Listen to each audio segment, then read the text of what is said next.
Hello students, कैसे हैं आप लोग। आशा करता हूं कि आप सभी मस्त होंगे, खुश होंगे, एंजॉय ले रहे होंगे। और आज मैं पढ़ाने वाला हूं आप लोगों को प्रेजेंट इंडेफिनिट के इंट्रोगेटिव सेंटेंसेस। इससे पहले वाले वीडियो में मैं अब प्रेजेंट इंडेफिनिट के अफर्मेटिव और नेगेटिव सेंटेंसेस पढ़ा चुका हूं और अब आज पढ़ाएंगे इंट्रोगेटिव सेंटेंस प्रेजेंट इंडेफिनिट के। तो कैसे क्या नियम होते हैं इसको सीखेंगे। Present indefinite tense,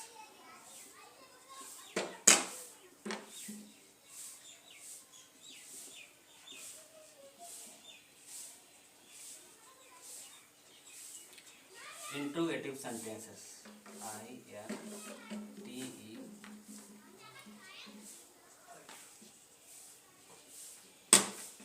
interrogative sentences यानी कि प्रश्नवाचक वाक्य। प्रश्नवाचक वाक्य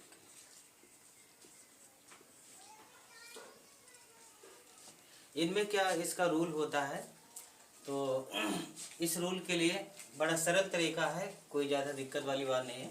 क्या करेंगे, सबसे पहले इनका जो रूल है,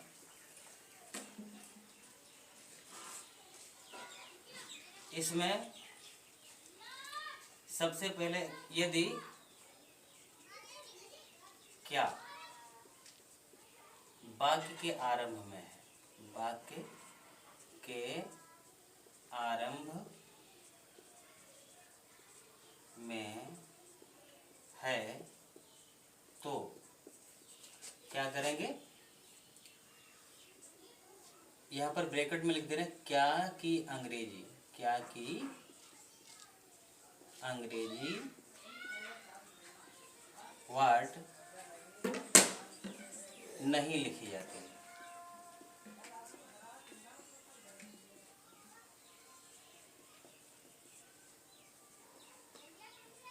इसके लिए करना क्या है, सबसे पहले हमें कर्ता के अनुसार, इसके लिए फार्मूला बनेगा।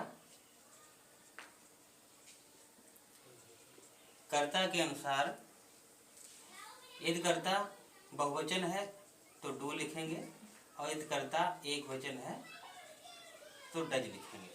उसके बाद में सब्जेक्ट लिखेंगे, सब्जेक्ट के बाद में वर्ब फर्स्ट फॉर्म, उसके बाद ऑब्जेक्ट, कोई अदर वर्ड है वो लिख देंगे और लास्ट में क्वेश्चन मार्क चिन्ह अवश्य लगाएंगे। और इसी में क्या होता है, यदि हमको निगेटिव, यही सेंटेंस कभी कभार ऐसा होता है कि निगेटिव भी आ जाता है, तो निगेटिव के लिए क्या करते हैं, ये जो वर्ब है, वर्ब की फर्स्ट फॉर्म से पहले यहाँ पर, इससे पहले ही और सब्जेक्ट के बाद में नॉट लिख दिया जाता है। बस इतना ही करना होता है और कुछ नहीं, ये केवल संकेत के लिए दे दिया गया है। जैसे सेंटेंस बनाएंगे, ये है नंबर 1 सेंटेंस है, क्या मैं यह उपन्यास पढ़ता हूँ, क्वेश्चन मार्क।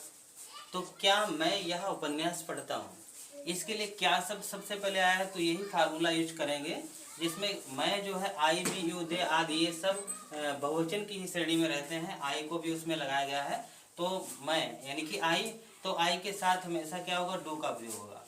तो डू आई, अब सब्जेक्ट लिखेंगे I, do I, verb first form है, वर्ब फर्स्ट फॉर्म, तो वर्ब क्या है, पढ़ता, तो मतलब पढ़ना, डू आई रीड। कौन सा उपन्यास है, यह उपन्यास, हमारा ऑब्जेक्ट है यह उपन्यास यानी कि this novel,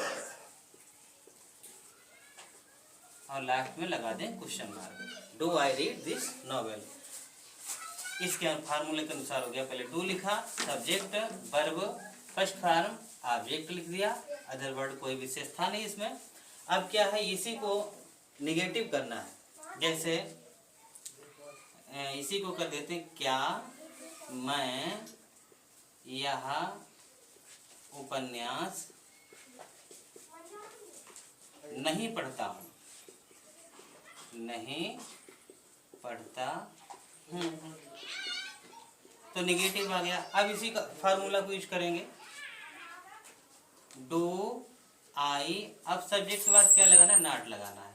do I not read this novel, और लास्ट में क्वेश्चन मार्क लगा देंगे। सेकंड नंबर में क्या होता है, यदि प्रश्नवाचक शब्द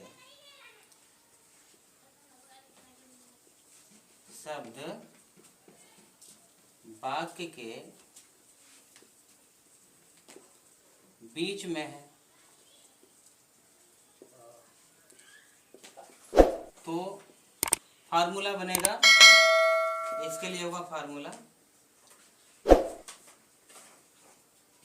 सबसे पहले वो प्रश्नवाचक वाक्य जो भी दिया होगा, यानी कि क्वेश्चन वर्ड लिखेंगे।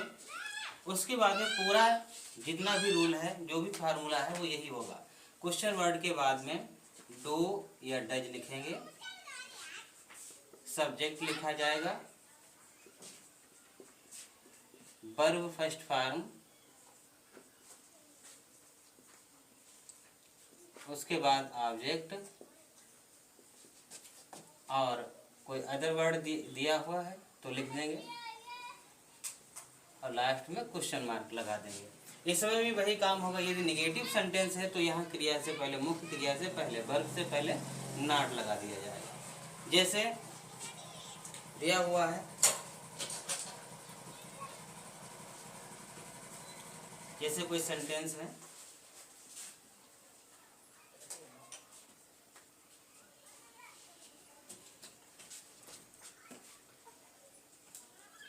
मेरा दफ्तर क्यों जाती है, ये सेंटेंस है। मेरा दफ्तर क्यों जाती है, तो इसमें क्यों शब्द जो है वो आया है बीच में, तो इसके लिए इसका क्वेश्चन वर्ड सबसे पहले लगेगा, इसलिए इसको यहाँ पर लिखेंगे क्वेश्चन वर्ड वाई। उसके बाद में डू या डज। अब मेरा एक वचन है तो क्या लगाया जाएगा, डज लगाया जाएगा। सब्जेक्ट, डज के बाद में क्या है, सब्जेक्ट आएगा, तो सब्जेक्ट क्या है, मेरा है, मेरा लिख देंगे। वाई डज, मेरा। अब उसके बाद में क्या है, वर्ब फर्स्ट फॉर्म लगाना है। फर्स्ट फॉर्म क्या है, गो, जाना, गो। अब कहीं गंतव्य के लिए जाते हैं तो टू का प्रयोग करते हैं, गो टू ऑफिस।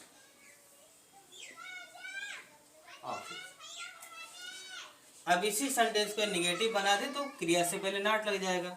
जैसे इसी को लिख दें, मेरा दफ्तर क्यों नहीं जाती है, तो पूरा यही रहेगा, बस क्रिया से पहले नॉट लग जाएगा। Why does Meera not go to office, question mark. इस तरह से इस प्रकार के नियम हो गए। लेकिन कुछ नियम ऐसे भी होते हैं, कुछ हमारे पास जो प्रश्नवाचक शब्द होते हैं, जैसे कि हु है, तो हु के तुरंत बाद तीसरे नंबर की बात ये होगी, हु के तुरंत बाद मुख्य क्रिया आती है, मुख्य क्रिया आती है। जैसे वाक्य है, तुम्हें कौन बुलाता है, कौन बुलाता है, तो तुम्हें कौन बुलाता है, कौन शब्द हु आएगा। अब हु के तुरंत बाद, अब हु कौन बुलाने वाला एक व्यक्ति है, एक वचन है, तो इसमें नियम ये होता है कि एक वचन जब करता होता है तो क्रिया के साथ में यस या यस क्रिया में यस या यस जोड़ देते हैं, तो तुम्हें कौन बुलाता है, तो तुरंत क्रिया आएगी, तो बुलाना मतलब काल, CALL काल, लेकिन इसमें यस भी जोड़ देंगे, हु कॉल्स और यू, तुम्हें कौन बुलाता है। नेगेटिव सेंटेंसेस में क्या होगा, एक नेगेटिव भी, उसमें डू या डज लग जाएगा। तुम्हें कौन नहीं बुलाता है तो लिख देंगे who does not call you, who does not call you जाए, तुम्हें कौन नहीं बुलाता है, तुम्हें कौन नहीं बुलाता है, तो यहाँ पर हो जाएगा who does not call you. अब इसमें जो है काल में यस नहीं जोड़ेंगे क्योंकि यहाँ पर डज नॉट लगा चुके हैं। तो इस प्रकार से इंट्रोगेटिव सेंटेंसेस का अनुवाद करते हैं। वीडियो अच्छी लगी तो लाइक करें, कमेंट करें, सब्सक्राइब करें और बेल आइकन प्रेस करें। Thank you.